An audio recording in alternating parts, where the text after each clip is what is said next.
उसका कद छोटा था, लेकिन उसकी लंबी नीली दाढ़ी कमर तक आती थी। उसके चेहरे पर हमेशा गुस्सा रहता था, जैसे किसी ने उससे उसका फेवरेट हलवा छीन लिया हो। उसके हाथ में हमेशा एक पुरानी सी लाठी होती थी, जिसे वह जमीन पर ठक ठक करता रहता था।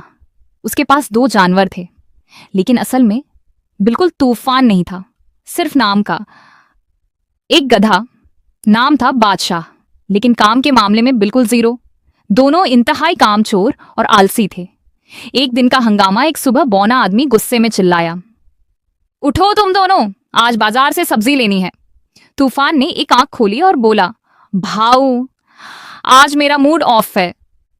बादशाह जमीन पर लौटते हुए बोला, मैं तो कल से ही थका हुआ हूं। बौने आदमी ने गुस्से में लाठी जोर से पटकी और बोला, तुम दोनों ने कल किया क्या था? दोनों ने एक साथ जवाब दिया।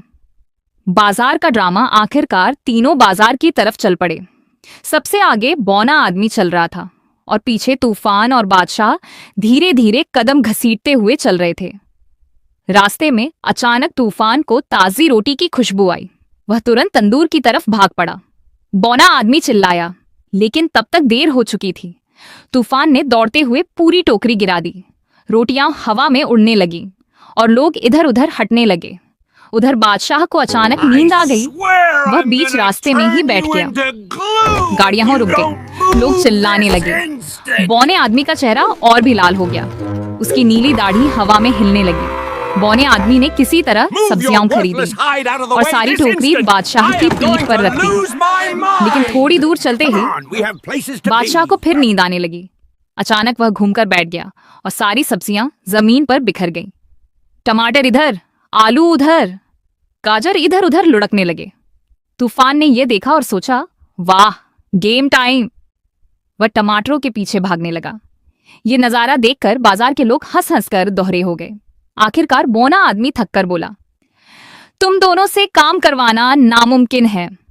तूफान तुरंत बोला, तो फिर हमें सुपरवाइजर बना दो। बादशाह भी बोला, हाँ, हम सिर्फ देखकर गाइड करेंगे। बौना आदमी हैरान रह गया। तूफान बोला, हाँ, अगर काम ठीक से नहीं होगा तो मैं भौंक कर बता दूंगा। बादशाह बोला, और मैं रैंक कर बता दूंगा।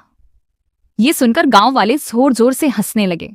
बौना आदमी भी खुद को रोक न पाया और पहली बार उसके चेहरे पर हल्की सी मुस्कान आ गई। उसका गुस्सा थोड़ा कम हो गया। उस दिन के बाद वो तीनों मिलकर काम करने लगे। काम थोड़ा कम होता था, लेकिन हंसी बहुत ज्यादा होती थी।